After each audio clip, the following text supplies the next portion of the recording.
udah dengan nanti tanya jawab kurang lebih 11 dan 20 menit sampai 20 menit. Jadi kita setengah 7 itu sudah selesai. Mohon untuk para jamaah tetap berada di masjid sampai kajian ini selesai.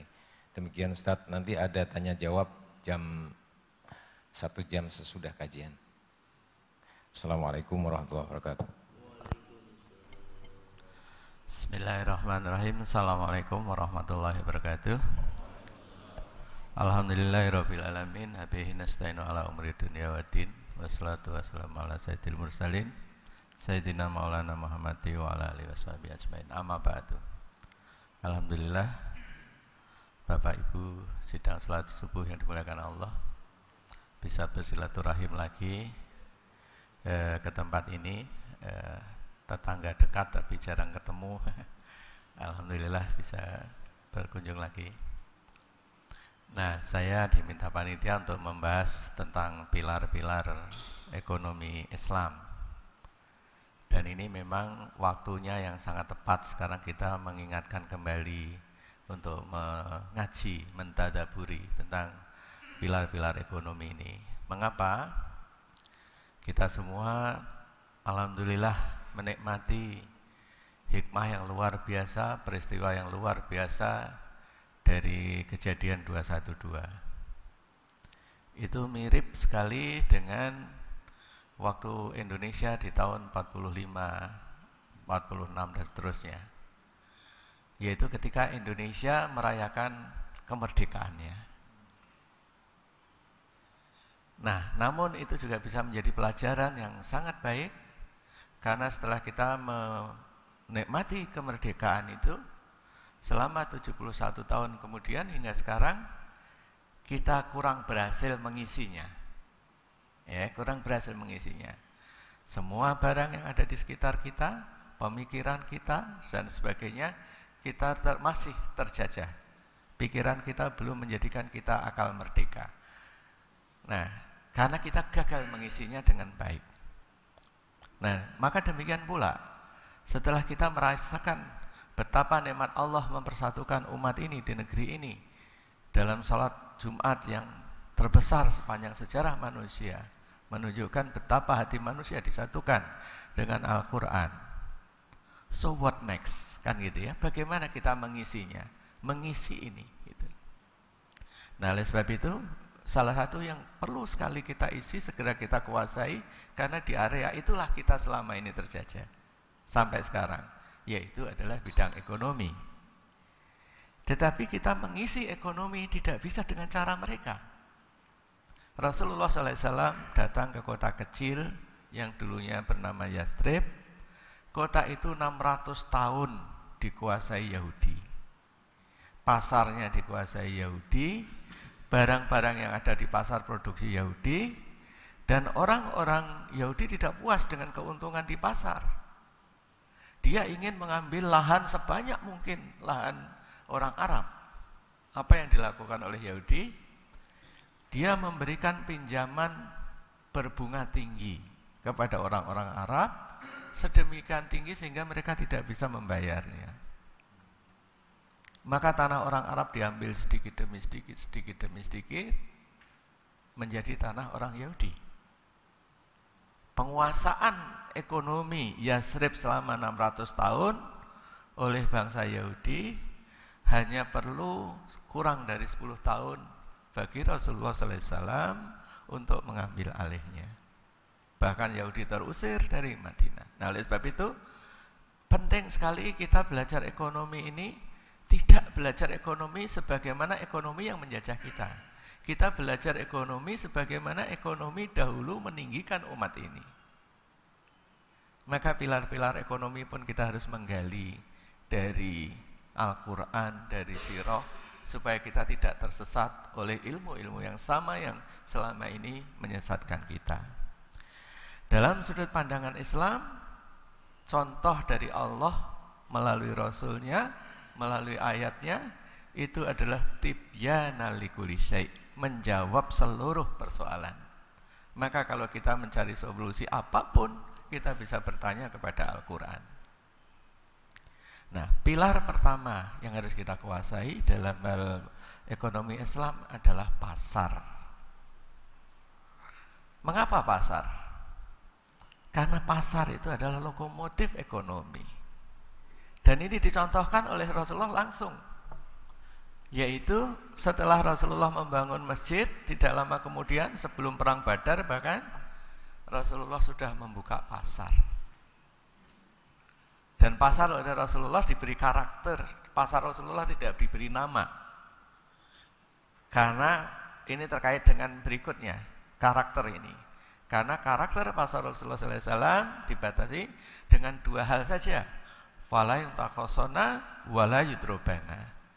Jangan dipersempit.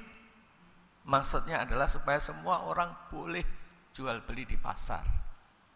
Wala yudrobana, jangan dibebani dengan biaya-biaya, pajak dan lain sebagainya, iuran yang mahal-mahal, apalagi kalau sekarang di-coupling mahal, supaya nggak ada entry barrier bahasa sekarangnya. Jadi pasar milik semua orang. Hanya pasar diawasi dengan syariat. Pengawasnya namanya mutasib. Lembaganya namanya hizbah. Lembaga pertama di dunia dalam dunia Islam adalah hizbah yang mengawasi pasar ini. Mengawasi pasar. Jadi begitu penting. Pasar artinya untuk semua orang. Dan ini harus kita jelaskan. Kalau sekarang kita mau menggerakkan pasar tapi sudah mengkapling-kapling, nah ini tidak memenuhi karakter fala yuntakhosona wala yudrobana. Kalau kita menggerakkan pasar semua orang boleh dijualan tapi harus membayar, dia juga bukan pasar Islam. Ini karakternya gitu. Bahkan sedemikian rupa di pasar Islam boleh orang non-muslim juga berjualan. Tetapi dia harus tunduk dengan aturan Islam. Kalau di Islam diatur yang jual beli tidak boleh menyembunyikan cacat barang misalnya. Tidak boleh menipu. Tidak boleh banyak bersumpah dan lain sebagainya. Maka yang non-muslim juga begitu. Tidak boleh monopoli. Tidak boleh mencegat para penjual di depan sebelum masuk pasar. Non-muslim juga begitu, diatur gitu. Nah, kenapa itulah menunjukkan indahnya Al-Quran? Mengapa Ustadz kita tadi membacakan surat Al-Baqarah? Itu menunjukkan indahnya ilmu Al-Quran. Jadi Al-Quran bisa menjawab seluruh persoalan dengan Al-Quran. Bayangkan, ayat ekonomi, ayat pasar bisa kita bahas melalui doa Nabi Ibrahim. Kalau bapak-bapak perhatikan yang dibacakan oleh Ustadz tadi, surat Al-Baqarah 126, itu menyangkut doa Nabi Ibrahim. Yaitu ketika Nabi Ibrahim selesai membangun Ka'bah, membersihkan Ka'bah. Ayat sebelumnya adalah perintah Allah untuk Nabi Ibrahim membersihkan Ka'bah. Setelah itu Nabi Ibrahim berdoa, jadikan Mekah ini kota yang aman, berilah rezeki penduduknya dengan buah-buahan. Dan Nabi Ibrahim tentu ingin ini hanya untuk orang Islam, yaitu untuk hambamu yang beriman kepadamu dan kepada hari akhir. Artinya Nabi Ibrahim hanya mendoakan orang yang beriman. Tapi lihat jawaban Allah. Doa Nabi Ibrahim ini langsung dikabulkan oleh Allah dan diluruskan oleh Allah. Tidak hanya untuk orang beriman, termasuk orang kafir pun diberi rezeki sementara. Jadi indahnya Islam di situ, gitu ya. Jadi artinya ketika kita lagi gembar-gembor akan membangun pasar Islam dengan ini, hal ini perlu kita angkat. Mengapa? Supaya tidak menimbulkan ketakutan-ketakutan yang justru kontraproduktif. Jadi betapa indahnya Islam ketika berdoa. Gitu ya, Nabi Ibrahim, Nabi yang sangat agung, berdoa untuk umatnya yang beriman dan kepada Allah dan hari akhir, supaya yang diberi rezeki, diberi rasa aman dan rezeki berupa buah-buahan, itu adalah orang yang beriman. Tapi Allah langsung mengabulkan doa ini dan sama Allah diperluas. Bukan hanya untuk orang beriman, tapi juga termasuk orang yang kafir sekalipun tetap diberi rezeki, kan gitu ya si ininya. Nah, ada cerita yang menarik dalam riwayat ini tentang doa Nabi Ibrahim ini. yang indah sekali, bahkan bisa membuktikan kebenaran Al-Quran itu begitu nyata. Tapi kita sering nggak melihat. Ingat doa Ibrahim ini langsung dikabulkan oleh Allah. Dari mana sekarang, bagaimana mekanismenya Allah mengabulkan doa Ibrahim ini? Supaya, kan Nabi Ibrahim minta diberikan buah-buahan. Kita tahu kalau sekarang di Arab semua buah-buahan datang dari seluruh penjuru dunia, kita saksikan ada di sana. Pisang dari Brasil ada, dan lain sebagainya. Itu sekarang. Tapi bagaimana ribuan tahun yang lalu Allah mengabulkan doa Ibrahim ini? Tanah yang subur terdekat adalah negeri Sam. Jaraknya 1.500 kilo. Ditempuh perjalanan dengan mode perjalanan waktu itu, naik onta, berjalan dan lain sebagainya berminggu-minggu. Bagaimana buah segar dibawa ke Mekah?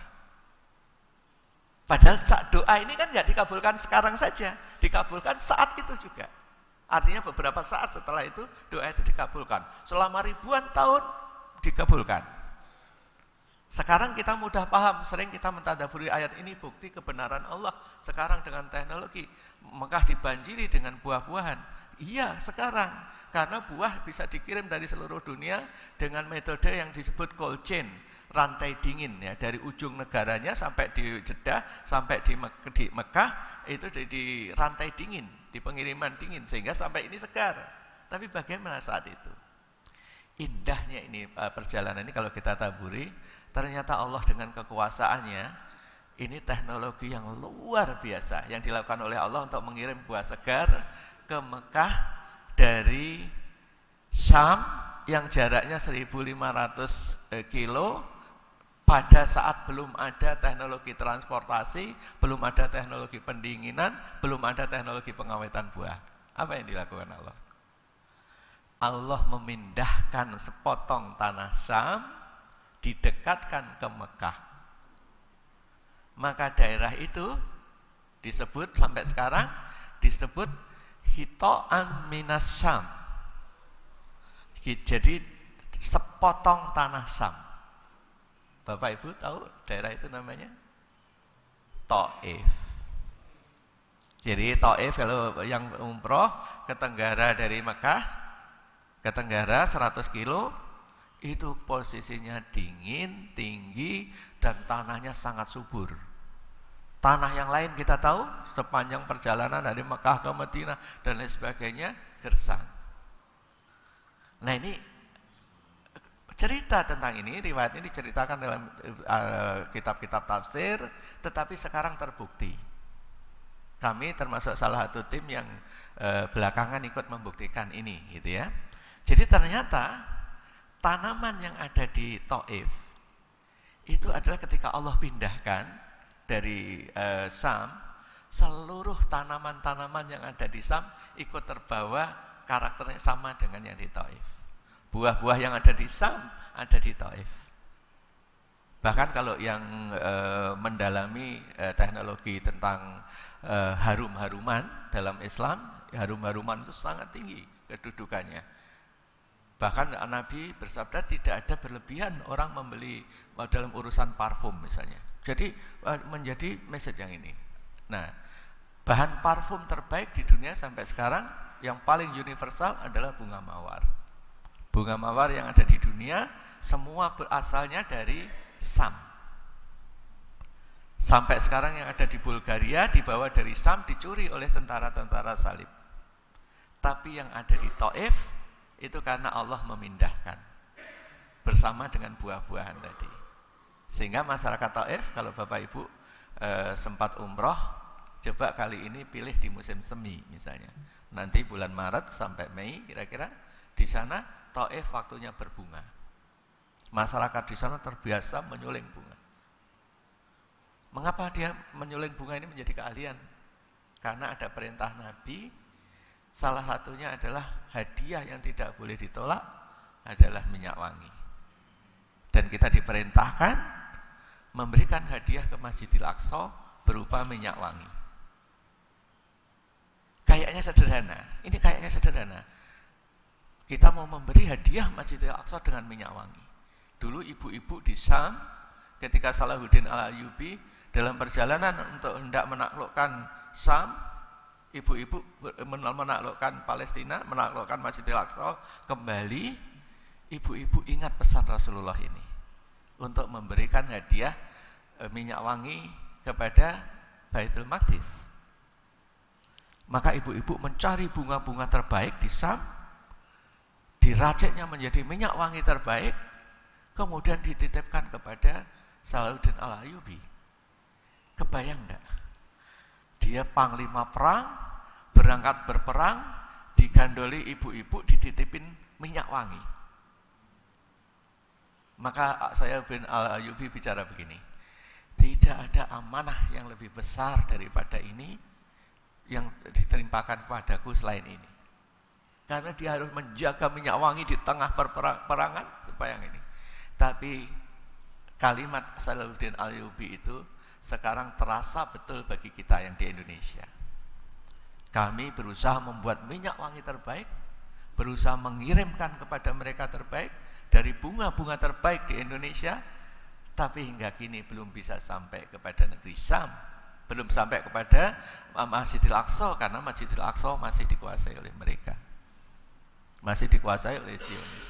Jadi terasa betul bahwa pesan-pesan ini, bayangkan nilai-nilainya kalau kita bisa memerdekakan ini. Nah, ini pasar, kita bisa melakukan ini, pasar kita harus kita kuasai. Karakternya seperti itu. Karakternya adalah terbuka, falan takosona wala robana. Lantas bagaimana membangun pasar? Membangun pasar. Nah, ini bisa kita praktekkan, Pak. Kita exercise. Persis mengikuti cara Rasulullah membangun pasar. Urutannya dibangun masjid, dibangun jemaah, dari situ lahirlah pasar. Tidak terbalik. Maka kami bereksperimen. Sekian tahun yang lalu kami bereksperimen di Jalan RTM di Depok ini. Waktu itu kami lagi ngaji seperti ini, serta merta kami ingin membuat pasar. Lalu sama Pemda Depok waktu itu, teman saya yang jadi wali kota, tetangga juga, Pak Nur Mahmudi, saya nggak diberi izin.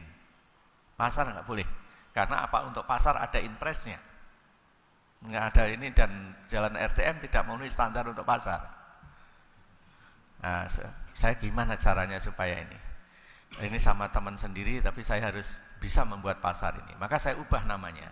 Kalau gitu nggak usah saya beri nama pasar, Pak Nur. Saya beri nama bazar.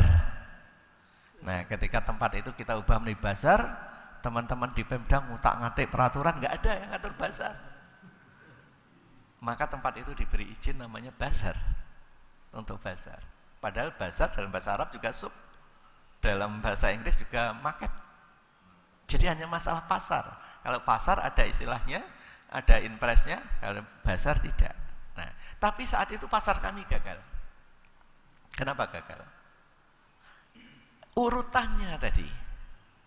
Waktu itu kami belum membangun jamaah, belum membangun pendidikan, membangun keimanan yang lebih baik, belum membangun jamaah. Maka pasar kami hanya hadir seperti pasar pada umumnya. Setelah sekian tahun gagal, subhanallah, karena takdir Allah juga mudah-mudahan ini adalah petunjuk Allah untuk memudahkan, menunjukkan jalan yang benar. Maka kita ubah tempat itu, kita ubah menjadi sekolahan untuk membangun keimanan anak-anak. Namanya sekolah Al-Fatih. Kita mengedukasi, mengajak keimanan. Setelah itu, karena anak-anaknya belajar keimanan dengan sangat indah, bapak-bapaknya ikut terbawa. Jadi di sekolah kami Al-Fatih, bapak-bapaknya terbawa. Misalnya contohnya gini, Bapak Ibu sekalian. Karena anak-anaknya kita bangun keimanan yang kuat, bapak anaknya itu menjelang makan bertanya begini sama Abi sama Uminya. Abi, Umi, yang mau saya makan ini halal enggak? Coba Bapak Ibu sekalian menghayati pertanyaan anak ini. Gitu. Seandainya rezeki Bapak Ibu tidak halal, seandainya, apa tega melakukan itu? Maka banyak sekali orang tua Kutab Al-Fatih yang kemudian meninggalkan pekerjaan yang lamanya.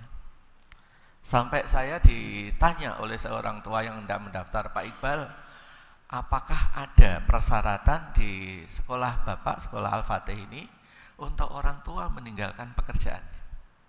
Oh, tidak, kami tidak pernah menganjurkan itu. kok si fulan begini, si fulan begini. Nah, itu adalah dampak dari anaknya belajar keimanan. Orang tuanya mengoreksi lapangan kerjaannya. Nah, karena orang tuanya mengoreksi lapangan kerjaannya, so what? Pekerjaan apa berikutnya? Nah, karena ini komunitas besar, di Depok saja kami punya murid sekitar 1.000 orang lebih. Gitu. Di seluruh Indonesia kita punya di 25 kota sekarang. Maka orang tua itu berkreasi, berusaha untuk berjualan satu sama lain. Maka dengan sendirinya terbentuk pasar. Jadi pasar yang dulu gagal karena salah prosedur, sekarang terbentuk dengan sendirinya ketika kita mengikuti standar urutan tadi. Nah, pilar pertama artinya pasar dibatasi falaim takosona wala rudobana. Dibangun dengan urutan membangun keimanan, membangun jamaah, maka pasar dengan mudah insya Allah akan terbentuk. Pasar bukan sembarang pasar, pasar yang diatur oleh falaim takosona wala rudobana dan segala diawasi oleh mutasib tadi. Yang berikutnya adalah setelah muncul pasar, muncul produksi. Kita nggak bisa memproduksi karena nggak ada pasar. Membuat sabun apa susahnya? Membuat segala macam pengharum ruangan, alat pembersih piring, dapur segala macam, apa susahnya? Tapi kenapa butuh konglomerasi Unilever untuk melakukannya? Karena mereka punya pasar, kita tidak. Maka mutlak kita perlu pasar untuk mendorong produksi tadi. Nah, produksi dalam Islam juga bukan produksi yang didorong oleh kapitalisme. Bukan hanya perusahaan besar, tidak. Ada industri terbesar pertama dalam sejarah itu lahirnya di dunia Islam, yaitu industri percetakan kitab. Yang nulis kitab puluhan ribu, jumlah yang enggak terhitung. Di Baghdad, di Damaskus adalah Islam sebelum dunia barat mengenal industri. Bagaimana dibangun industri besar itu? Sedangkan saat itu tidak ada kapitalisme, hanya pemodal besar tidak. Nah, untuk produksi ini dalam Islam yang dipraktekkan adalah konsep nakobah namanya. Nakobah itu bahasa sekarangnya, kalau bahasa Inggrisnya agak dekat, guild, G-U-I-L-D. Tapi kalau dari bahasa Indonesia mirip asosiasi, mirip perkumpulan, mirip serikah. Tapi bukan hanya serikah horizontal, tapi juga serikah vertikal. Nah, misalnya contohnya adalah industri besar tentang pencetakan tadi. Dibangunlah, terbentuklah apa yang disebut nakobah warohin. Jadi semua yang terkait dengan kertas bergabung dalam nakobah ini. Misalnya, siapa yang terlibat? Yang nulis kitab, yaitu ulama-ulama yang nulis kitab terlibat. Dulu belum ada mesin cetak, maka karya ulama itu ditulis ulang oleh pengganda-penggandanya itu. Maka mereka sekian banyak orang, sekian ratus orang menulis satu kitab itu ditulis ulang. Nah, mereka adalah tadi nakobah yang horizontal tadi. Jadi asosiasi yang horizontal tadi. Tapi setelah kitab ditulis, nanti ada yang mengukir dengan kaligrafi. Kemudian ada yang menjilid, ada yang menyediakan kertas, dan seterusnya. Maka inilah integrasi horizontal dan vertikal dari sekumpulan pemain-pemain kecil. Sehingga semua orang bisa terlibat dalam produksi. Dan ini dicontohkan langsung di zaman Rasulullah SAW ketika para sahabat bertanya kepada sahabat yang lain, anakmu berapa? Sahabat ini menjawab, anakku 3 perempuan semua. Yang bertanya berkomentar, kamu orang kaya. Mengapa punya anak banyak, perempuan khususnya menjadi orang kaya saat itu? Karena unit produksi adanya di rumah. Di rumah-rumah kaum muslimin itu menjadi mesin-mesin produksi. Bahkan dicontohkan langsung oleh istri, salah satu istri Rasulullah SAW yang sempat dicemburui oleh Siti Aisyah. yaitu Zainab binti Jahsh. Zainab binti Jahsh ini ibaratnya kalau orang sekarang itu adalah orang yang sangat profesional. Jadi kalau ibu-ibu coba nyari profesi gitu, coba nyari profesi berdasarkan sirah, nanti akan ketemunya kepada Zainab binti Jahsh ini. Misalnya ketika saya mengajarin istri saya untuk menjahit tempat minum dari kulit. Nah, Nabi kalau minum maunya di tempat kulit, tempat minum dari kulit namanya kirbah. Maka kami pelajari bagaimana kirbah ini dulu dibuat. Dari mana kami rujukannya sampai diutarik ujung. Ternyata istri Nabi Zainab binti Jahsh yang ahli menangani kulit. Terus kemudian sekian tahun kemudian kami belajar, karena wewangian itu termasuk di bagian dari syariat Islam, sedangkan yang ada wewangian yang ada di pasar itu chemical semua. Yang bapak yang di pinggir jalan sampai di toko-toko mewah, wewangian yang ada itu kalau ibu lihat itu chemical semua. Maka di negeri yang paling banyak menggunakan minyak wangi di Prancis, wanita-wanitanya adalah kering-kering. Kenapa? Karena chemical setiap hari disemburkan ke tubuhnya. Maka kami ingin pelajari kembali bagaimana wewangian yang benar yang menjadi obat. Tuntunannya sampai ke Islam. Ternyata Perancis dalam hal belajar minyak wangi 800 tahun lebih lambat dari Islam.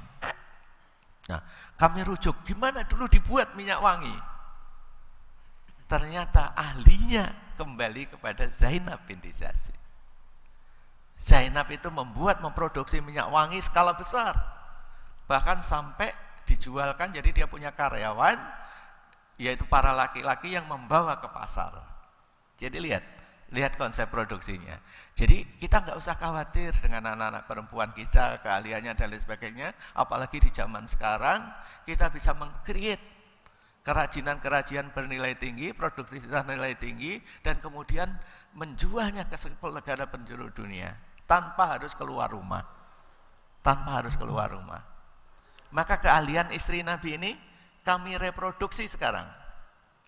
Jadi kami mengajarin ibu-ibu, para remaja putri, ayo membuat pabrik minyak wangi yang alami, yang tidak menimbulkan penyakit, yang natural dari ujung ke ujung.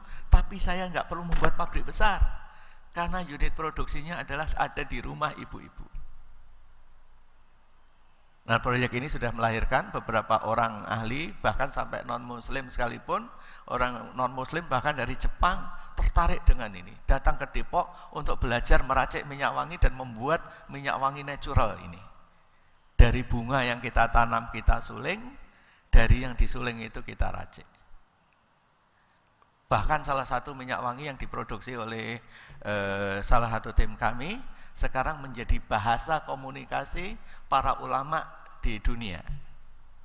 Ceritanya melalui asosiasi, melalui LSM yang kami bentuk, Sahabat Al-Aqsa, kami ingin menghadiahkan minyak wangi yang sangat khusus, yang kita buat, kita rancang khusus untuk sampai ke Masjidil Aqsa.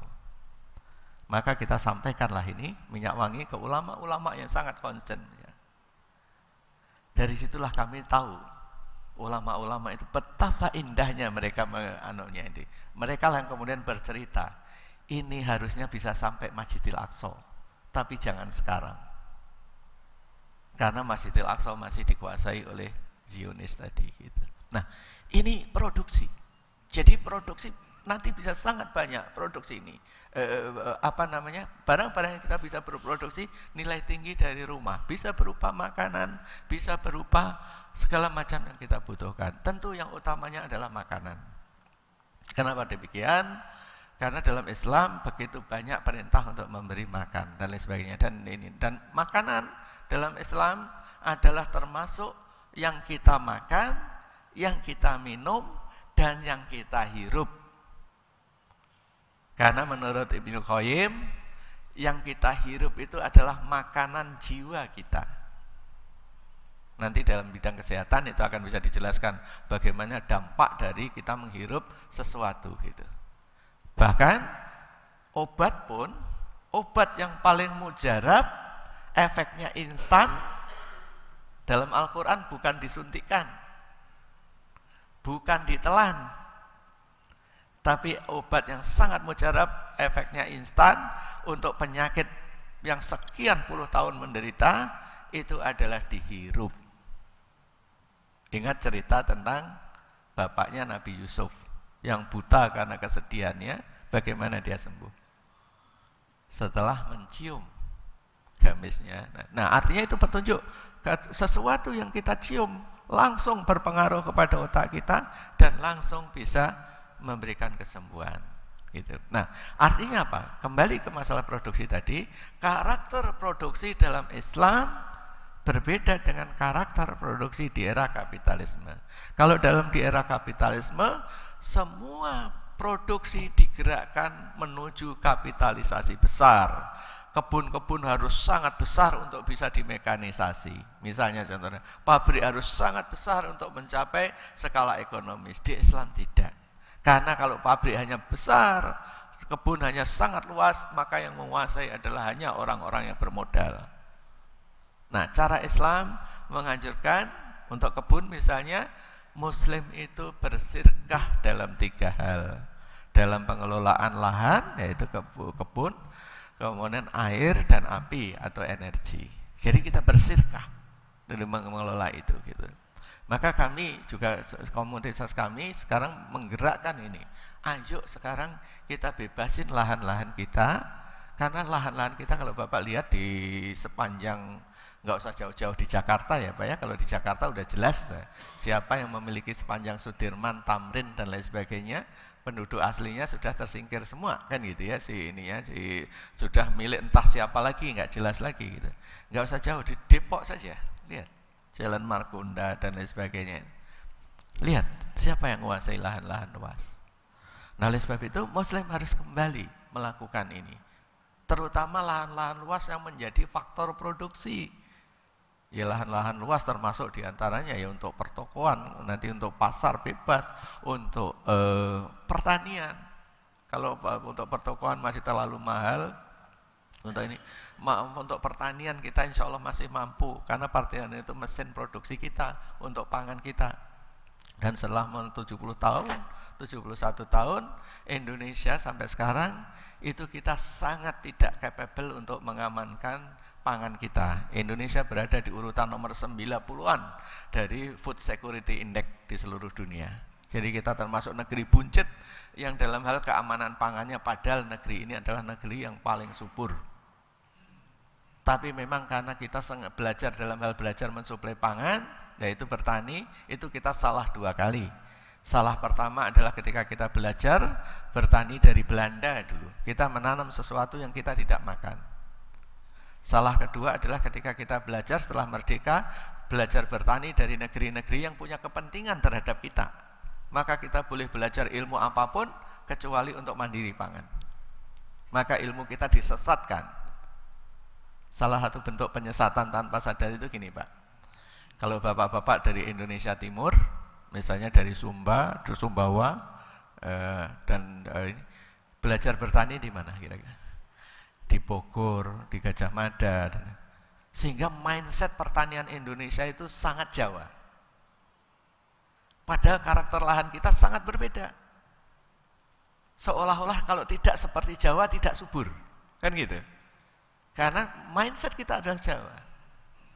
Padahal setelah saya lihat, alhamdulillah saya berkesempatan melihat banyak wilayah, baik di dalam negeri maupun di luar negeri, ada wilayah yang sangat mirip dengan Teluk Saleh kita, yang dikelilingi oleh 3 kabupaten, kalau yaitu Sumbawa, Dompu, sama Bima. Teluk Saleh itu sangat indah. Kalau saya berdiri di Teluk Saleh, alhamdulillah saya juga sempat ke Gaza, sempat ke Turki, sempat ke Suriah, juga Perancis Selatan dan lain sebagainya. Teluk Saleh itu sangat mirip dengan Mediterania. Jadi kalau kita berdiri di situ, kita serasa kayak di Turki atau kayak serasa di Nice, Perancis Selatan dan lain sebagainya. Mirip seperti itu. Artinya kalau kita mau memakmurkan Sumbawa, gitu ya, di sekitar Teluk Saleh, belajarnya jangan ke Jawa. Karena nanti mindset kita bertani itu harus butuh lahan yang subur, air yang banyak dan lain sebagainya. Kita harus belajarnya dari Spanyol, Andalusia, dari Turki, dan lain sebagainya. Yang bagaimana kita bisa bertani di tanah yang sangat kering. Bertani bisa panen 4 kali di tanah yang sangat kering. Bertani dengan sangat hemat air, dan lain sebagainya. Jadi Teluk Saleh itu adalah Mediterania milik kita. Bayangkan apa yang bisa kita tanam di Teluk Saleh. Semua tanaman-tanaman yang tidak tumbuh baik di Bogor, di Jawa pada umumnya, itu insya Allah tumbuh baik di Mediterania. Mediterania maksud saya Teluk Saleh. Tapi lahan-lahan itu harus kita kuasai. Saya lihat keliling Teluk Saleh itu, tidak ada Muslim yang investasi besar di situ. Yang ada malah Cina lagi, investasi 1,7 triliun untuk membuat pabrik gula di sana. Ini. Jadi Muslim tidak tergerak untuk makmurkan itu, padahal itu seperti Andalusia. Seperti itu. Nah, ini karena kita tidak menguasai faktor-faktor produksi tadi. Yang pilar ketiga, jadi pertama pasar, kedua adalah produksi, yang ketiga, pilar yang ketiga adalah modal. Karena next step-nya ketika kita sudah ada pasar, sudah ada faktor produksi ini kan kita butuh modal. Untuk gimana modal digerakkan dalam Islam?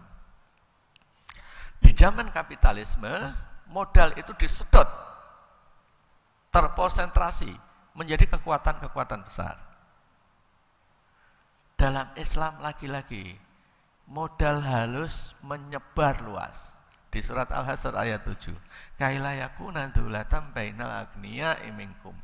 Jangan sampai harta itu hanya berputar di golongan yang kaya di antara kalian. Artinya modal juga harus menyebar. Memodalkan. Gimana caranya menyebarkan modal? Sekarang kembali ke kita, umat ini. Makanya peristiwa 212 harus menyadarkan umat ini. Umat ini mengalami ironi yang sangat besar. Dengan uang kita diusir, dengan uang kita dijajah. Saya kasih contoh yang ekstrim, dan ini realita. Suatu saat saya diundang oleh tokoh pedagang saudara-saudara kita dari Sumatera Barat yang dahulu menguasai perdagangan di Tanah Abang. Dia menunjukkan saya gedung-gedung yang sekarang melengkung-lengkung hijau itu, dia berkomentar gini, Pak Iqbal, lihat gedung itu. Kita nyebutnya gedung itu gedung semangka. Mengapa? Mengapa gedung semangka? Dari luar kelihatan hijau, muslim, di dalamnya merah semua. Gitu. Loh kok begitu? 92% yang di dalam gedung itu adalah non-muslim. Dari kalangan minoritas.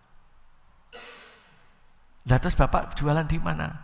Kami berjualan itu yang di pinggir-pinggir rel, di pinggir sungai, kalau di Tanah Abang, dari stasiun ke pasar itu, lewat jalan-jalan sempit, di situ kami di lapak-lapak seperti itu. Jadi dia ngundang saya, dia bilang begini, sekarang tolong Pak Iqbal, kami diajari, kalau Pak Iqbal kan biasa berpikir melawan Yahudi, kata itu. Tolong kami diajari bagaimana berpikir melawan Ya'juj dan Ma'juj, katanya. Jadi, karena menurut mereka lawannya Ya'juj dan Ma'juj gitu dia. Saya tanya, itu karena salah Bapak sama teman-teman. Kok kami lagi yang disalahin? Kan itu. Kok kami lagi yang disalahin? Kami sudah terusir masih salah juga, gitu kan. Begini. Kalau Bapak-bapak hasil jualan Bapak, dagangan Bapak, untung yang gede Bapak taruh di mana? Kira-kira taruh di mana? Taruh di bank. Bapak tahu nggak uang yang Bapak taruh bank itu larinya kemana? Ya enggak tahu. Nah, Bapak uang yang Bapak taruh di bank itu sama banknya dipinjamkan ke Cina-Cina itu, dan sama Cina-Cina itu dibeli, dipakai untuk membeli ruko Bapak ini, gitu kan gitu. Yang ini. Jadi Bapak diusir oleh uang Bapak sendiri. Lihat, realita ini gitu. Karena kita umat Islam punya uang, kita serahkan ke pihak ketiga yang kita tidak tahu bagaimana uang itu dikelola dan kepada siapa uang itu disalurkan. Ini salah satu contoh. Contoh lain yang ekstrem lain, orang Betawi. Orang Betawi punya tanah misalnya di Kuningan, nilainya beratus miliar. Tapi dia terusir. Dengan apa dia terusir? Dengan uang dia. Dia dibayar oleh pembelinya dengan uang tunai ratusan miliar. Kemana kira-kira uang tunai ini? Ditaruh lagi di bank. Kemana sama uang bank ini? Dipinjamkan kepada yang membelinya. Lihat. Iya kan? Inilah pengelolaan kapital arah kapitalisme. Jadi orang-orang yang polos, pengen jujur, pengen tulus, ini kita terusir dari lahan-lahan kita dengan uang kita sendiri. Gitu. Dengan uang kita. Karena uang kita taruh ke tempat yang kita tidak punya kendali. Kita tidak tahu uang kita disalurkan ke siapa, tidak tahu uang kita digunakan untuk apa. Solusinya sekarang, apa solusinya? Solusinya, inilah maka Islam itu valid sampai akhir zaman, dan semakin hari semakin konvergen, ekonomi yang fitrah itu insya Allah akan kembali. Ini ada momentum yang sangat baik. Yang satu adalah peristiwa 212, yang kedua adalah era teknologi informasi. Sekarang di seluruh dunia berebut jenis pengelolaan modal baru yang disebut financial technology, fintech. Fintech yang pertama memang lahir di Amerika, dan sekarang perbankan di Amerika khususnya yang retail sudah terancam keberadaan oleh fintech. Sebagaimana perubahan perhotelan terancam oleh Airbnb, industri transportasi terancam oleh Uber dan lain sebagainya, maka perbankan di Amerika sekarang sudah terancam dengan keberadaan fintech. Fintech ini lebih dekat kepada Islam. Mengapa? Karena peer-to-peer lending, misalnya Pak Zainal bisa meminjamkan uang langsung ke saya, tahu siapa saya, tahu saya gunakan uang itu untuk apa, kan itu ya, dengan fintech tadi, peer-to-peer lending gitu. Nah, hanya fintechnya dunia kafir, dunia kapitalis punya kelemahan. Mengapa dia belum menyebar secepat dari penyebaran Uber dan Airbnb? Karena fintechnya di dunia kapitalis di Amerika yang sangat sukses, misalnya Lending Club, itu dia hanya jalan kalau ada kredit rating yang reliable. Kredit rating yang reliable. Jadi masyarakat itu punya kredit rating yang ratingnya baik, dia mudah menyimpan, mudah pinjam. Di negara bagian yang kredit ratingnya belum efektif, belum sempurna, Lending Club sudah nggak bisa jalan. Nah, indahnya Islam itu bisa mengamankan pinjaman dengan amat sangat baik kalau sistem Islam dijalankan. Dengan apa? Surat Al-Baqarah 283 dan juga praktek-praktek yang dilakukan oleh Nabi dan para sahabat. Dalam Islam, kalau kita pinjaman, pengen pinjaman kita sangat baik, dijamin kembalinya dengan dua hal. Satu adalah dengan gadai, rahan, yaitu menyerahkan barang kita sebagai jaminan, rahan. Itu di Al-Quran dijelaskan di surat Al-Baqarah 283. Tetapi orang yang minjam kan belum tentu punya barang yang digadaikan. Lantas solusinya gimana? Dengan kafil, yaitu dijamin oleh orang lain. Kan gitu. Nah, orang yang dijamin oleh orang lain pinjamannya menjadi aman karena penjaminnya juga harus mampu melakukan pengembalian itu. Kan gitu ya, jenengan kafil. Jadi kita punya dua mekanisme tadi. Pinjaman antar kita menjadi aman ketika satu ada penjaminannya berupa barang yang dititipkan atau ada orang lain yang menjamin. Gitu. Ini hanya ada di dunia Islam. Kafil tadi gitu. Nah sekarang gimana ceritanya? Kalau kita nggak bisa memperoleh kafil, penjamin, dan saya nggak punya barang. Kalau nggak punya barang sih biasa orang, karena semua pengusaha, semua yang pengen belajar usaha juga nggak punya modal, biasa. Tapi kalau sampai nggak ada orang yang mau menjamin kita, itu yang masalah. Pertama, kita mungkin nggak layak dijamin, artinya kita tidak terpercaya. Kedua, orang lain belum terbiasa merelakan mengambil risiko untuk saudaranya. Kan gitu, seperti itu. Saya ceritakan, ini contoh nyata. Kami punya sistem seperti ini kira-kira udah jalan 9 tahun, kira-kira kayak gitu. Pinjam meminjam di antara kami benar-benar tanpa bunga apapun, tanpa biaya administrasi. Namanya pinjaman tanpa beban. Tapi syarat Islam tapi kita jaga. Berlaku jaminan berupa barang, dan kita hanya menerima jaminan itu berupa emas, koin gitu, atau jaminan orang lain. Ceritanya ketika menjelang pilkada pemilu legislatif tahun 2014,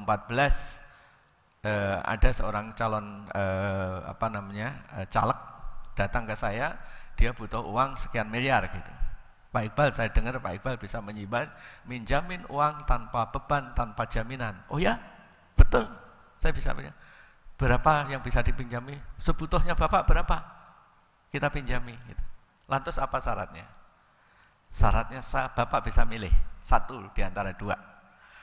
Menyerahkan jaminan atau ada orang lain yang mau menjamin Bapak dengan pinjaman itu. Udah berat Pak Iqbal kan itu. Loh, kan Anda orang penting kan itu. Orang penting, teman-teman Anda orang penting. Saya melirik kepada orang yang ngantarin saya ke tempat saya. Saya yakin yang ngantarin saya ini mampu menjamin dia. Saya tahu betul bahwa yang ngantarin itu mampu menjamin. Saya melirik dia. Bapak punya teman-teman orang penting, Bapak punya teman-teman orang mampu yang mampu menjamin Bapak. Lah kalau sampai Bapak nggak berani jamin, lo masuk risikonya pindah ke saya, kan gitu. Ya kan? Jadi Bapak harus ada yang jamin untuk bisa ini. Lalu ada tetangga saya datang. Pak Iqbal, saya butuh uang 50 juta, boleh? Apa jaminannya? Dalam Islam syaratnya itu tadi. Surat Al-Baqarah 283 atau ada saudaranya yang menjamin. Oh gampang Pak. Nanti adik saya yang jamin. Gitu kan? Adik saya yang jamin. Suatu saat dia ngejar, Pak Iqbal, mana pinjaman saya kok nggak dicairin? Lah mana surat jaminannya? Adiknya. Ternyata adiknya sendiri nggak mau jamin kakaknya. Lah masa resiko pindah ke kita? Kan gitu. Nah inilah indahnya Islam. Jadi kita membangun tolong menolong dan saling menjamin ini akan mudah, tetapi juga dua belah pihak harus membangun diri. Kalau sampai kita nggak bisa dijamin orang lain, berarti diri kita nggak bisa dipercaya. Lah kalau diri kita nggak bisa dipercaya, ya wajar dong orang nggak mau menjamin, kan seperti itu. Gitu. Nah, hanya dalam Islam ada solusi lain yang juga lebih indah lagi. Kalau satu orang dijamin satu orang mungkin berat, maka dalam Islam terbiasa sekian banyak orang rame-rame menjamin satu orang. Misalnya dengan konsep yang disebut akilah. Di zaman Umar ini banyak diberlakukan. Ya misalnya ada rombongan yang akan pergi berdagang atau pergi berperang. Mereka saling menjamin satu sama lain. Nanti kalau si fulan ditahan musuh, kita tebus rame-rame.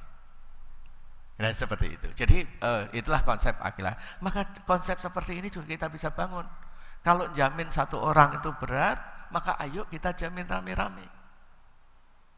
Dengan cara apa? Dalam teknologi sekarang adalah seperti konsep takaful, ta'awun dan lain sebagainya itu, yaitu orang tolong menolong untuk memikul risiko yang ditanggung oleh saudaranya. Kalau ini kita jalankan, maka modal itu menjadi mudah digerakkan karena terbangun trust di antara kaum muslimin, kan gitu ya, terbangun trust saling kepercayaan di antara kaum muslimin. Nah selama ini kita begitu sulit naruh uang kepada pihak lembaga bank yang kita tidak kenal dan kita tidak tahu bahwa uang itu akhirnya memusuhi kita, akhirnya uang itu mengusir kita mau. Lah masa saudara sendiri kita nggak mau, kan gitu. Jadi harus dibangun mutual trust tadi, harus mutual trust.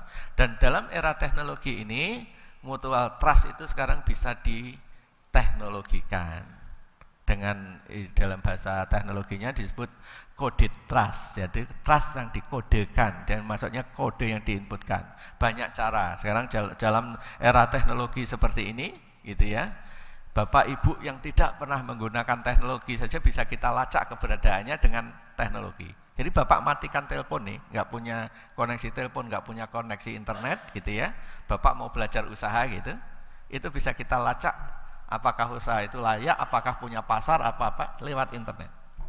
Gitu ya. Dengan teknologi big data namanya. Jadi data di seputar bapak, data di seputar bisnis bapak itu semua available di internet. Meskipun bapak tidak available. Nah, dengan cara itu kita bisa melihat, oh si fulan ternyata benar kok punya lahan di sana, punya ini di sana, benar kok usahanya benar si ini ya. Nah seperti itu. Itulah coded trust namanya. Jadi gitu. Maka dengan cara itu umat Islam harusnya memanfaatkan teknologi yang ada sekarang, kemudian juga memanfaatkan segala peraturan yang ada sekarang ini untuk supaya kita tidak kontraproduktif. Kalau inisiatif kita bertentangan dengan peraturan yang ada, Meskipun itu juga asal kita patuh dengan Allah, mengikuti syariat Islam, mestinya juga tidak masalah. Tetapi kontraproduktif aja, repot, ya kan? Repot kalau kita dipermasalahkan oleh lembaga-lembaga pemerintah. Misalnya ya, saya termasuk orang yang nulis surat kepada MUI sebelum undang-undang BPJS keluar. Karena undang-undang BPJS itu kita beri usulan supaya dipenuhi ketentuan syariahnya, supaya umat yang dipaksa masuk itu terjamin kesyariahannya. Itu direspon 2 tahun kemudian oleh MUI dan lain sebagainya. Selama belum keluar versi versi syariahnya, saya nggak mau masuk, kan gitu. Lalu apa yang terjadi? Saya disurati oleh BPJS dengan tembusan wali kota dengan segala macam. Intinya saya tidak dianggap warga negara, ngurus perizinan tidak boleh, ngurus ini tidak boleh, ngurus itu nggak boleh, kecuali kita membayar itu. Padahal itu tuntutan kita untuk diberi yang syariah belum diberi, kan gitu ya, semacam itu gitu. Nah, ini hal-hal semacam ini yang mestinya juga kita perjuangkan.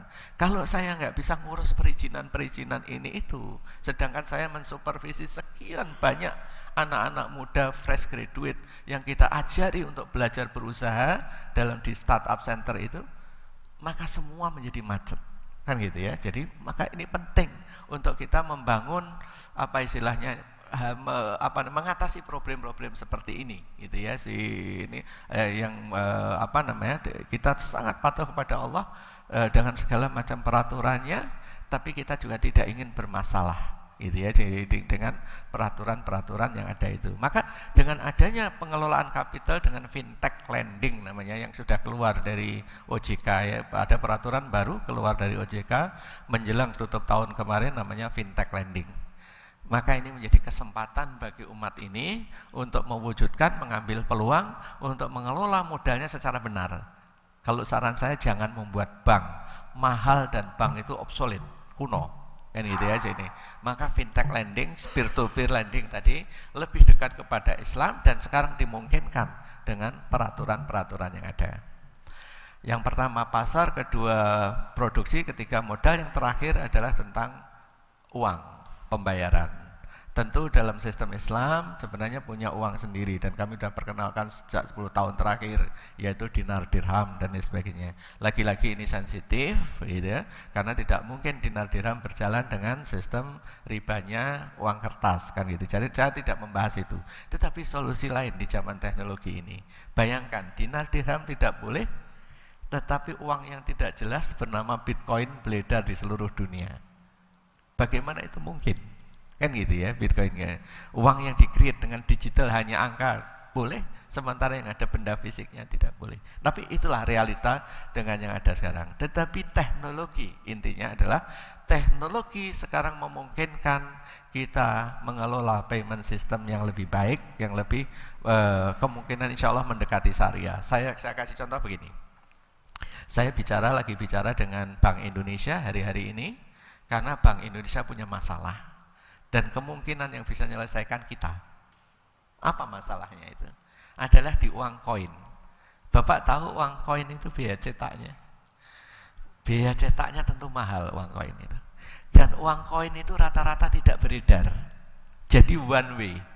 Jadi dari dicetak, beredar, terus kemana kira-kira? Kalau ibu punya uang koin 200 perak, 500 perak, kira-kira kemana? Numpuk di laci, numpuk di celengan, kan gitu. Artinya nggak di sistem, gitu. Maka dari sekian banyak uang koin yang dicetak pemerintah itu, Bank Indonesia, kira-kira hanya 15-16% yang balik, yang berputar. Yang 85% kemana? Mati di celengan-celengan, kan gitu ya. Di kotak-kotak, di celengan tidak beredar. Padahal ongkos cetaknya mahal, kan gitu. Dan itu pusing mereka.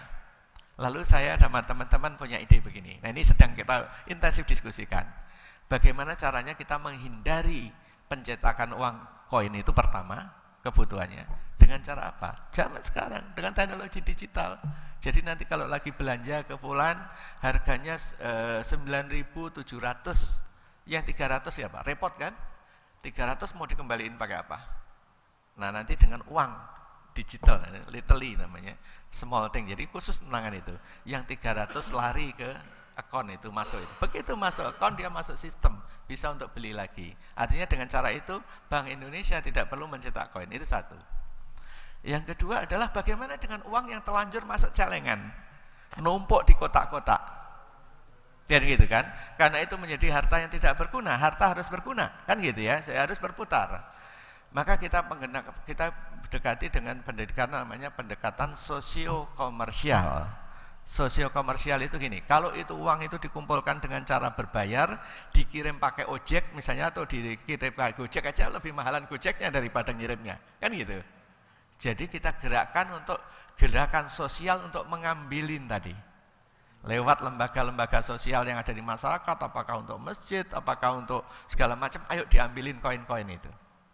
Nah, supaya yang menyerahkan juga enak, yang diberi juga enak, itu sukarela. Kalau saya punya satu genggam ini, saya serahkan ke sistem ini, separuh saya hibahkan ke masjid, separuh kembali masuk akun kita.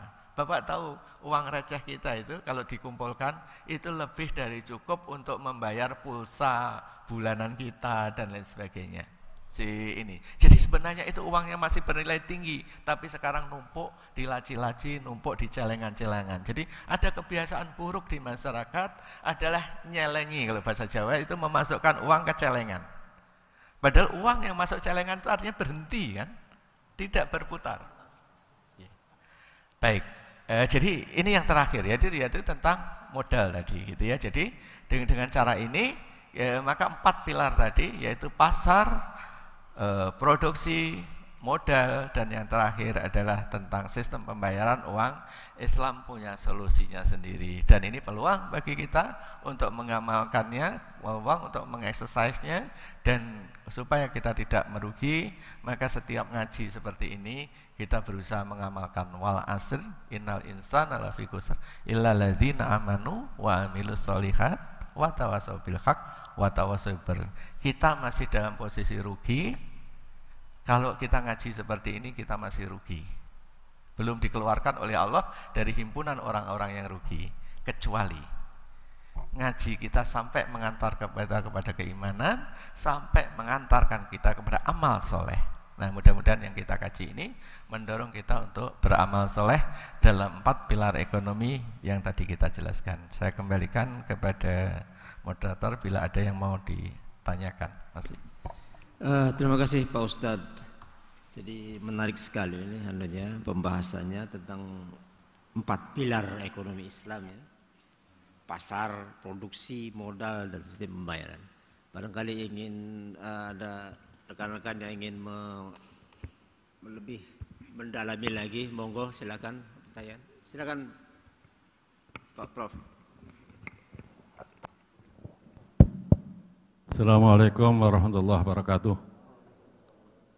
Ustadz yang saya hormati, di zaman Rasulullah dulu, di Madinah itu ada sumur yang dikuasai orang Yahudi. Sehingga sumur itu kan tempat juga untuk sumber penghidupan bagi penduduk Madinah dan banyak muslimnya juga di sana. Sehingga orang-orang muslim itu banyak mengambil air di sumur itu sangat sulit. Kemudian Rasulullah menyuruh Sayyidina Utsman bin Affan radhiyallahu anhu untuk membeli sumur itu. Tapi kemudian sumur itu tidak bisa dibeli seluruhnya. Akhirnya dibeli separuh.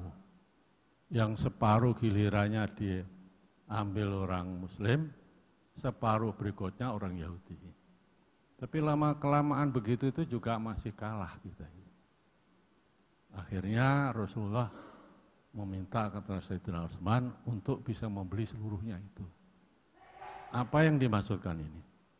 Di sana ada pemilik modal yang namanya Sayyidina Utsman untuk sedekah, untuk kepentingan umat. Ini yang penting. Sekarang siapa orang muslim seperti itu di Indonesia ini? Ada 3 atau 4 sekarang pengusaha di Indonesia ini yang tidak punya NPWP, Pak. Jangan-jangan itu ada salah satunya orang muslim.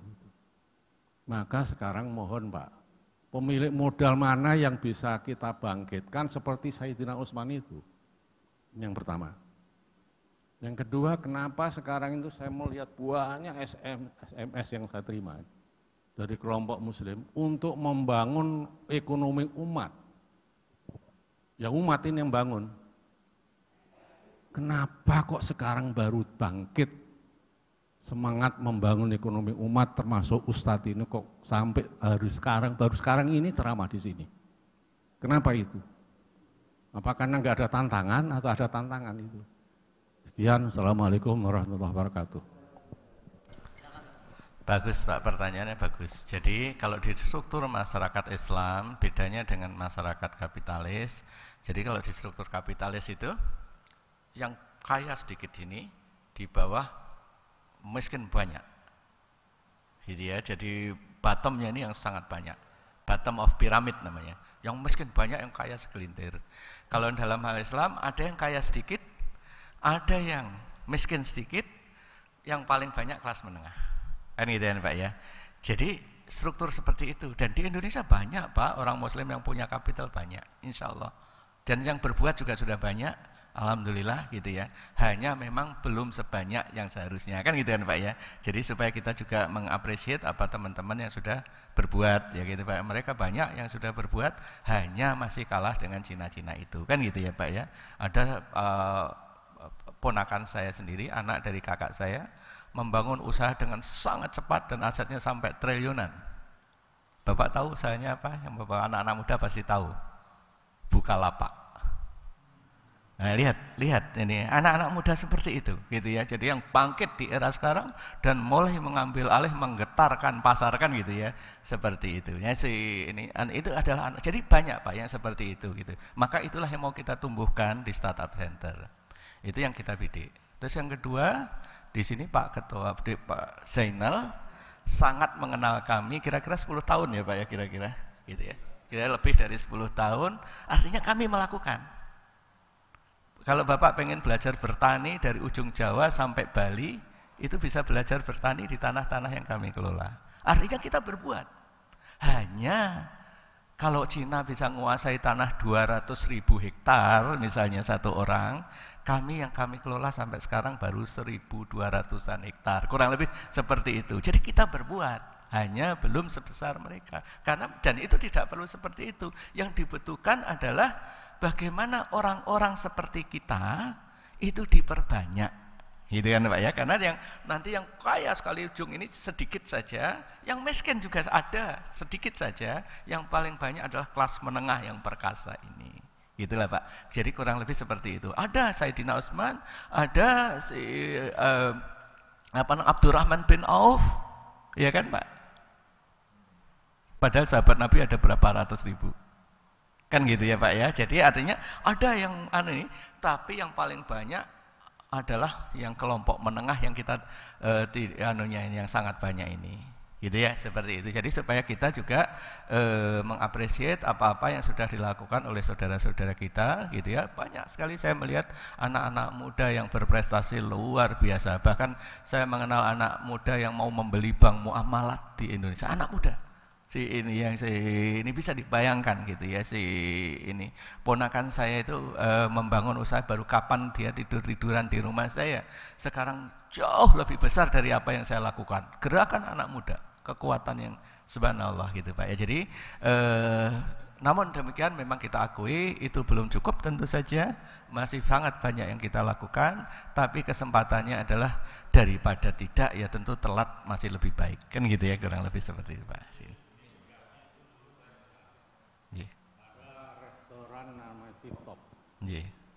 Yang dijual di restoran kecil dulunya Pak.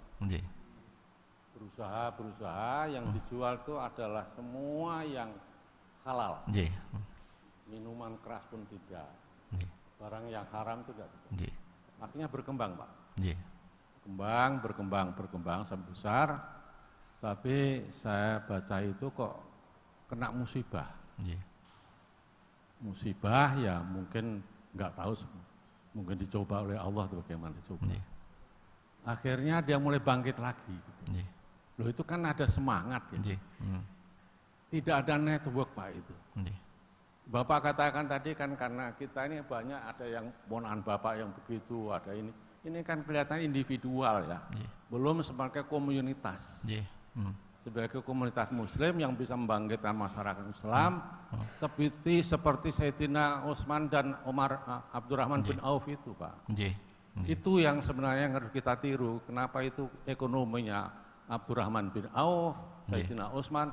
Saya dengar Sayyidina Utsman sampai sekarang ini ada rekeningnya di Mekah itu. Iya betul, ada hotelnya bahkan. Ya itu loh, itu kan abadi itu.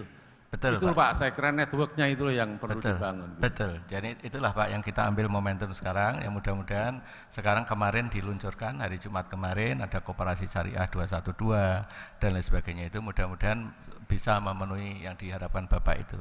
Jadi menyebarkan yang seperti itu. Tapi ya insya Allah dari teman-teman yang mulai bergerak sekarang ini kita dorong, kita dukung supaya kita bisa segera mengambil alih kembali. Masih. Barangkali ada ibu-ibu yang ingin bertanya Bu? Enggak ada Bapak. Masih. Ada? Ya sebelah sini dulu deh. Assalamualaikum warahmatullahi wabarakatuh. Waalaikumsalam. Ustaz Iqbal ada dua yang kami tanyakan kepada Ustaz. Yang pertama adalah bagaimana cara kita ini selaku kepala keluarga untuk membangun ekonomi Islam, ekonomi yang bersyariah di dalam lingkungan keluarga kita dan insya Allah juga anak turun kita.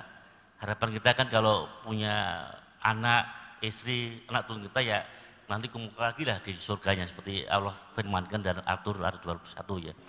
Yang kedua Ustaz juga langkah-langkah apa yang kira-kira bisa kita lakukan kepada bangsa dan negara kita ini agar ekonomi Islam ini bisa kemudian insya Allah diterapkan di negara kita Indonesia ini. Terima kasih Ustaz Iqbal, mohon maaf. Wassalamualaikum warahmatullahi wabarakatuh. Ya, terus Pak. Jadi memang ini harus mulai dari diri kita. Kan gitu kan Pak ya. Mulainya memang harus dari diri kita. Jadi kita harus mau mencoba. Karena begini Pak Bambang. Jadi kalau kita hanya memberi masukan, memberi kritik dan lain sebagainya, itu mudah sekali. Mudah sekali. Penonton bola itu mudah sekali gitu. Penonton bola berkomentar, oh ini enggak begini mudah sekali. Yang main ini yang setengah mati kan gitu kan Pak ya. Jadi mari kita jadikan diri kita gitu Pak ya. Diri kita bermain yang terbaik. Bermain yang terbaik gitu. Maka Nabi ngajari mengibaratkan, Nabi sendiri mengibaratkan dirinya hanya sebagai lapinah. Satu bata yang mengisi celah di bangunan yang kosong kan gitu, yang masih kosong itu. Jadi marikan diri kita ini, kita mulai dari kita bermain yang terbaik yang bisa kita lakukan gitu ya. Dan tentu ketika kita bermain terbaik dengan petunjuk Allah nanti akan ketemu bersinergi dengan yang lain yang juga bermain sangat baik, yang menggunakan petunjuk yang sama. Sama Allah kita disuruh belajar dari lebah. Bagaimana rumah lebah dibangun? Rumah lebah itu dibangun Pak dari ujung sini ribuan lebah mulai dari titiknya masing-masing. Tapi ketika terbangun, kita sulit membedakan tadi sambungannya di mana ya, kan gitu kan? Kenapa? Karena lebah membuat rumahnya dengan wahyu. Lah manusia diberi wahyu tidak digunakan, sehingga membangun bangunan seperti ini aja pasti ada ujungnya yang dipotong, kan gitu Pak? Ya karena kita masang tekel aja nggak pernah pas kan gitu. Oh ini kelebihan dipotong kan gitu. Kalau lebah tidak. Lebah membuat sesuatu dari ujung sampai tidak kelihatan titik sambungnya. Kan gitu Pak ya. Jadi kuncinya adalah memulai dari diri kita dan memulai dengan petunjuk. Gitu ya. Kalau petunjuknya sama, kita ngomong dengan siapapun, kita pegangannya sama. Rujukannya sama. Gitu ya. Dengan mitra saya membangun Kutab Al-Fatih misalnya Budi Azhari. Sangat jarang karena kesibukan kita, saya sendiri, kesibukan beliau, kita bisa rapat. Tapi setiap kali ngomong selalu ketemu. Kenapa? Karena kita berujuk pada hal yang sama. Belajar dari sirah yang sama dan lain sebagainya. Nah, itulah umat ini disatukan dengan petunjuk tadi. Dan petunjuk tadi. Nah, bagaimana berpengaruh besar terhadap negara dan lain sebagainya itu tadi. Lebah-lebah kecil yang masing-masing bermain sangat baik ini kalau dilakukan di seluruh aspek, seluruh bidang, masing-masing kita menjadi diri-diri kita yang terbaik, maka akan terbentuk bangunan Islam yang sangat indah. Tapi kuncinya rujukannya harus sama. Gitu kan Pak ya. Jadi kalau Qur'annya sama, kita tafsirnya sama, belajarnya sama. Kan gitu ya Pak. Kurang lebih seperti itu. Silakan Pak.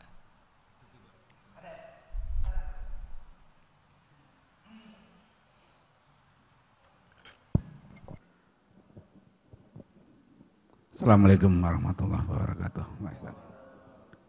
Ya, baik sekali Pak Ustadz. Apa yang Bapak paparkan memang ya sepertinya belum banyak tersosialisasi dalam arti peminat ya untuk menggerakkan sebanyak itu. Apakah ini disebabkan oleh mental dasar dan gaya hidup dari khususnya umat Islam kita? Baru menginjak sukses sedikit, udah tingkahnya macam-macam. Baru kaya agak ini, udah kawin lagi. Ada macam-macam. Akhirnya yang usaha tadi baru tumbuh untuk digerakkan secara akselerasi, itu akhirnya hancur secara itu sendiri. Bahkan partner pun, itu seringkali banyak yang mentalnya kurang amanah. Seperti yang Bapak ceritakan, pinjaman tanpa ini, menjaminkan dan lain-lain. Saya juga pernah mengalami sesuatu itu. Akhirnya ada sesuatu perasaan yang sedikit frustasi untuk menggerakkan hal-hal itu. Lah, ini mengedukasi atau memberi pencerahan kawan-kawan seiman untuk menggerakkan hal ini lebih produktif dan terakselerasi dengan cepat. Namun penjelasan tambahan Pak Ustadz. Terima kasih. Assalamualaikum warahmatullahi wabarakatuh. Waalaikumsalam. Betul sekali Bapak, yang Bapak sampaikan itu betul sekali.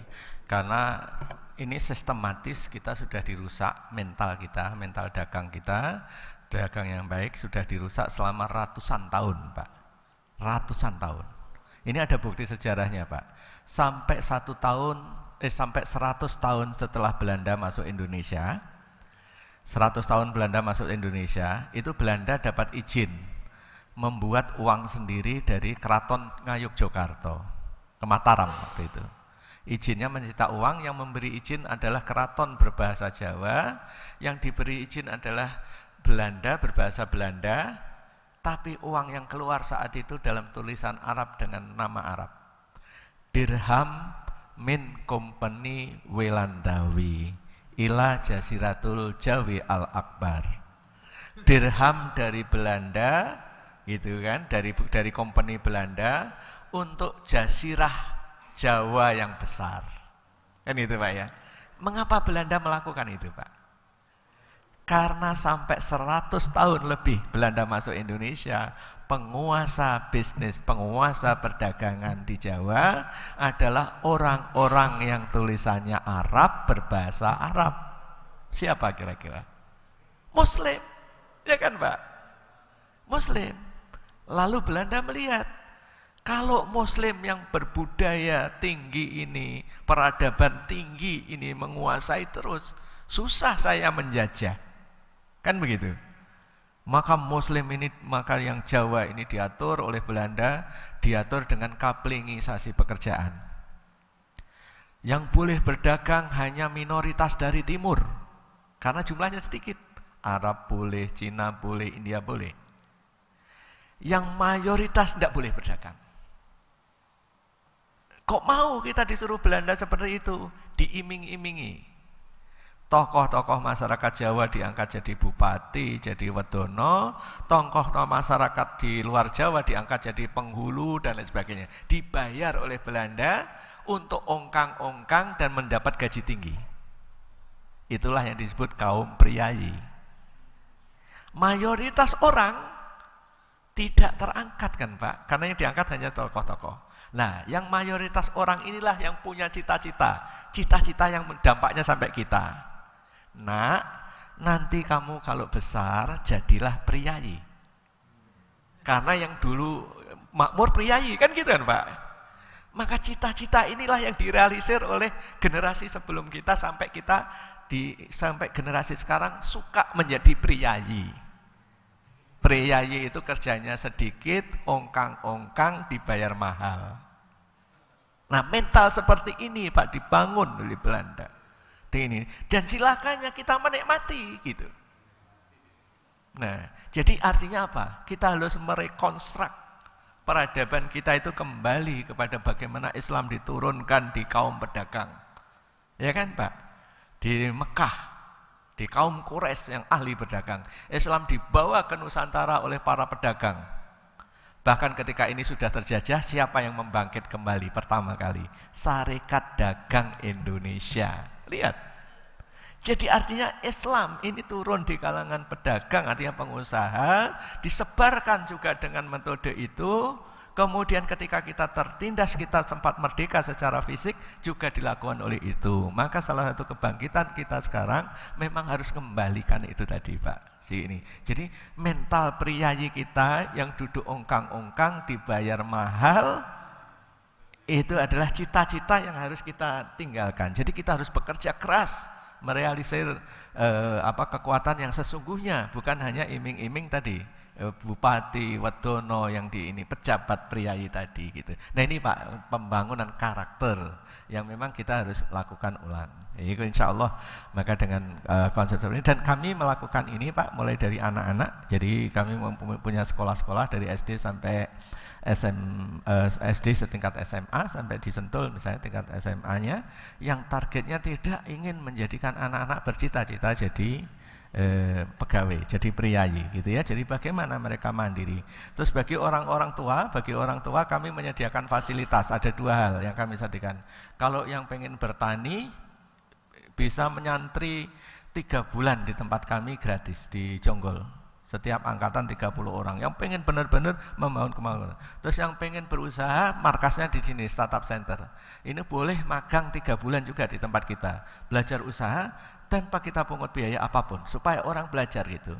Syaratnya kalau di sini orangnya harus proaktif aja. Jadi karena metode pembelajaran kami bukan mengajarkan ini, kita paparkan, kita punya fasilitas ini loh, akses kita seperti ini, Anda pengen belajar apa? Nah nanti setelah dia ngajukan, oke, saya mau belajar ini, saya mau membuat ini, itu kita pandu. Kurang lebih seperti itu. Nah mudah-mudahan dengan perubahan kecil, tentu sekali lagi belum cukup, ya, maka perlu kita perbanyak umat yang mau bekerja keras untuk kembali mengangkat izah Islam ini dengan cara Islam, bukan dengan cara yang lain. Mudah-mudahan Allah meridhoi. Saya kembalikan, mungkin cukup Pak. Ibu ada Bu? Ibu ada? Nah, soalnya biar ada kesempatan yang sama.